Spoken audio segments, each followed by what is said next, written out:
आणि त्या एका माझ्या निर्णयामुळे सगळं स्टॉप झालं. हॅलो, मी दिव्या. तर सुरुवात करूया नवीन दिवस नवीन व्लॉगसोबत. कसं असतं ना, आपल्याला कधीतरी काहीतरी रिअलाईज झाल्याशिवाय आपण काही करायला जात नाही. म्हणजेच म्हणतात ना, पाण्यात पडल्याशिवाय पोहता येत नाही. अगदी तसंच माझा एक एक्सपिरियन्स शेअर करते. मला आधीपासूनच लिहायची आवड होती. म्हणजे शाळेत असताना निबंधात ते नेहमी पहिला नाही तर नाही, दुसरा किंवा तिसरा नंबर तरी यायचा. नंतर पुढे लिहिणं म्हणजे पोयम्स, कोट्स ह्या टाईपमध्ये. नियर अबाउट 7 वर्षापूर्वी जेव्हा माझ्याकडे पहिला अँड्रॉइड फोन आला, तेव्हा मी युअरकोट म्हणून ॲप घेतलं. त्यात लिहायचं खूप होतं.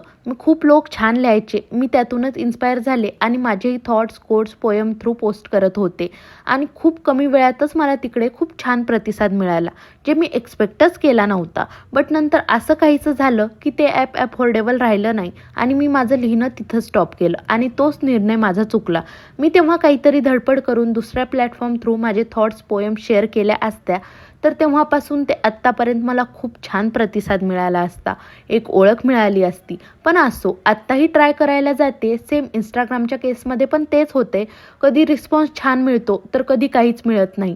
पण जसं युअरकोट थांबवलं जिथे मला प्रतिसाद मिळत असताना, तसं इंस्टाग्राम लॉगिंग नाही थांबवायचे. रोज पोस्ट करेन, तासाला व्ह्यूज चेक करेन. पण मी आता माझ्यासाठी जे करते त्या गोष्टी सोडणार नाही. ज्याच्यामुळे मी ओळखल्या जाते ते तर कधीच नाही. आपली लाईफ कॅमेऱ्यासमोर आणायला गट्स लागतात आणि ते माझ्यात आहेत. ह्याच मॅटर करतं आणि ह्यावरच मी कॉन्फिडंट राहून गोष्टी कंटिन्यू करेन.